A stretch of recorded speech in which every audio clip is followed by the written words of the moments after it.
আমি শ্রীকৃষ্ণ। আমার প্রত্যেকটা কথা তোমার জন্য অনেক গুরুত্বপূর্ণ।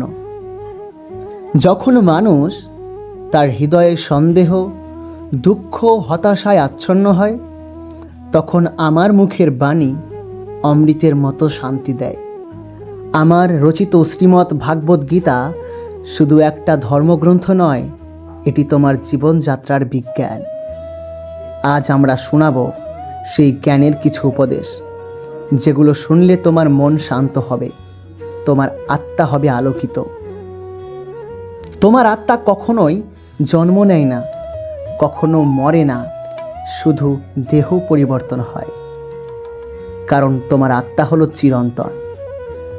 নিজের দেহকে কখনো দেহ মনে করো না, এবং তুমি নিজেকেও কখনো নিজের দেহ মনে করো না।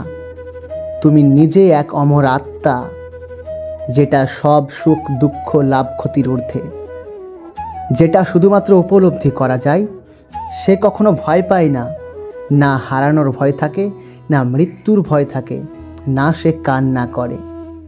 শুধু এই সমস্ত ব্যবহার করে তোমার দেহ। আত্মা তো চিরন্তন, অন্তহীন। তুমি শুধু কর্ম করো, কিন্তু ফলের আশায় থেকো না। ফল নয়, কর্ম করাই তোমার মেন অধিকার। যে নিঃস্বার্থভাবে কর্তব্য করে, সে ঈশ্বরের নিকট পৌঁছায়, অর্থাৎ আমার নিকট পৌঁছায়। ফল নিয়ে চিন্তা করলে মন তোমার দুঃখে ভরে যাবে, কিন্তু ঈশ্বরকে স্মরণ করলে তোমার মন মুক্ত হয়ে যাবে। কারণ তুমি যখন কোনো ফলের আশা করবে, হঠাৎভাবেই যদি তুমি ব্যর্থ হয়ে যাও, তুমি কিন্তু প্রচুর হতাশায় ভেঙে পড়বে। আর তুমি যদি প্রথম থেকেই কোনো ফলের আশা না করো, তাহলে হঠাৎভাবেই যখন আমি তোমার সামনে কোনো ভালো প্রস্তাব নিয়ে আসব, তুমি খুশিতে আহ্লাদিনী হয়ে উঠবে। অর্থাৎ তুমি ফলের আশা করো না। কর্ম না করলে তোমার জীবন স্থির হয়ে যাবে।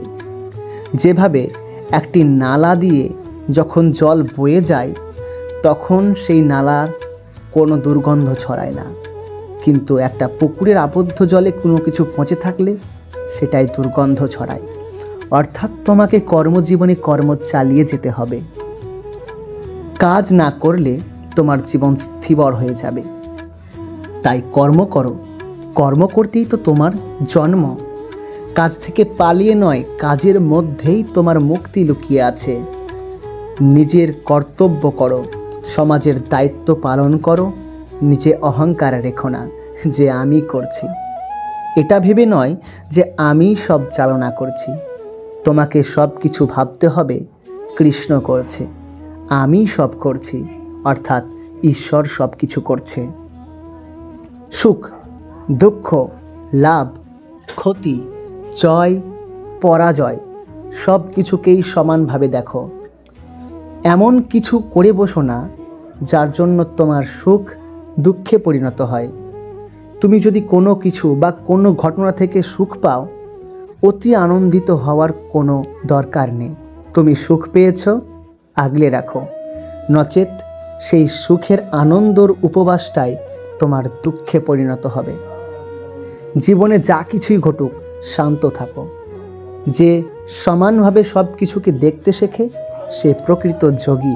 আবার অল্প পরিমাণে দুঃখ এলেও ভেঙে পড়ো না, কারণ এই সীমিত সময়ের অল্প দুঃখের জন্য তুমি বর্তমানের কর্ম থেকে বিচ্যুত হয়ে যাবে। তাই দুঃখ সুখ যাই আসুক না কেন, তুমি তোমার কর্মে অটল থেকো। আর আমার সাথে ভালোবেসে বলুন রাধা রাধা। শেষে চ্যানেলটিকে সাবস্ক্রাইব করে দিন আর ভক্তবৃন্দদের মধ্যে ছড়িয়ে দিন।